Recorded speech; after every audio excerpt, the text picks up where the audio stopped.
Chair, ladies and gentlemen, can you all see me okay? About a quarter of you. Can you all see me okay? Yes. About half. Can you all see me okay? Yes. Thank goodness for that. I am on the programme, and I did speak to a few of you at breakfast and at lunchtime, and I remember coming in the train and checking into the hotel, and just before I came in, I checked in the mirror, and I'm still me. But my bank disagrees. My bank says that someone has stolen my identity. But how is that possible? And if I steal your TV, do you still have your TV? If I steal your car, do you still have your car? No, I've got it. I stole it. It's mine now. That's how stealing works. One person's got a thing. I steal it, it becomes mine. But the bank says, no, someone's stolen my identity. I would quite like to be the person who apparently has stolen my identity. He's got a new TV. He's got a new suit that costs 3 times what this one cost. He's driving around in a really nice hire car. He's eating in restaurants that I can't afford to stand outside. And according to the bank, his last transaction, just before I ran out of money, was a flight to Barbados. I would quite like that life, but I can't have it because I'm still me. But let's have a reality check here. It's not identity theft. It's theft. It's fraud, pure and simple. The banks have just renamed it so that it's your fault and not theirs. I remember back in the 60s when I started banking. Who remembers banking in the 60s? You couldn't even get your own money out of the bank.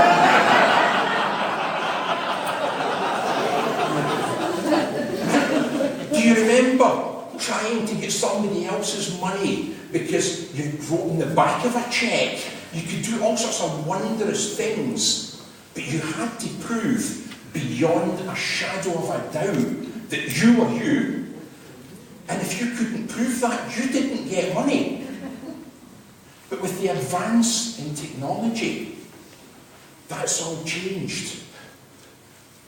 I made a simple, ordinary, everyday transaction in a small shop, and an unscrupulous assistant cloned my card. It's so easy to do. But the banks say, but it's chip and pin. It's secure. Their viewpoint is that if that card gets used, it must be you, because only you know the pin. Because apparently, somebody that's clever enough to clone your card while you stand in front of them is too stupid to find a way of getting your PIN number.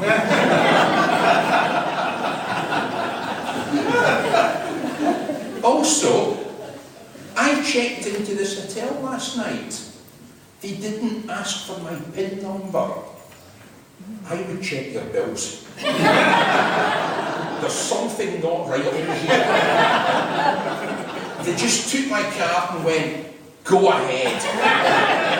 And he had a gleam. So watch out. But I paid for my car parking by telephone without a PIN number. I paid for a suit online without a PIN number. Because again, the person who can clone your card, while they stand right in front of you, is too stupid to turn your card over and memorise a 3-digit security number. Mine is 666. It wasn't difficult.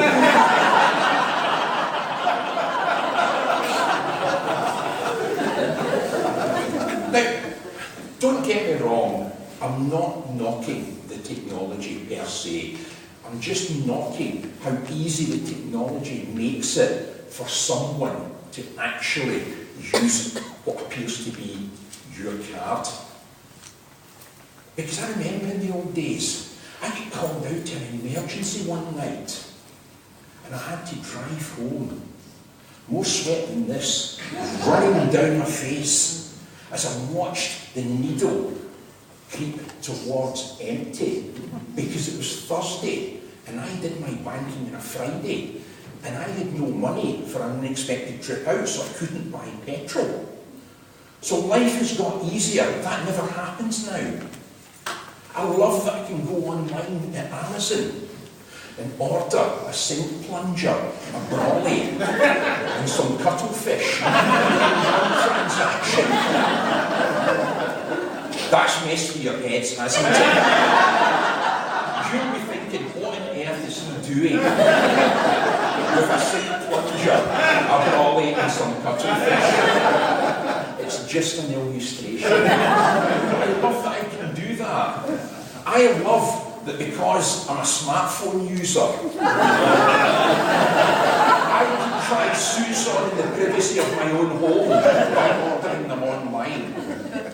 But what I don't love is that with the advent of technology, fraud is getting easier and the banks are blaming me.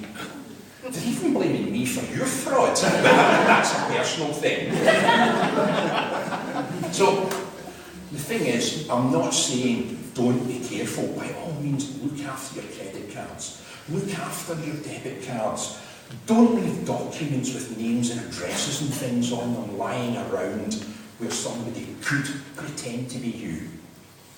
But if money goes missing from your account and you walk in to your bank and they say it's identity theft, look them straight in the eye and just tell them it's not identity theft. I'm still me.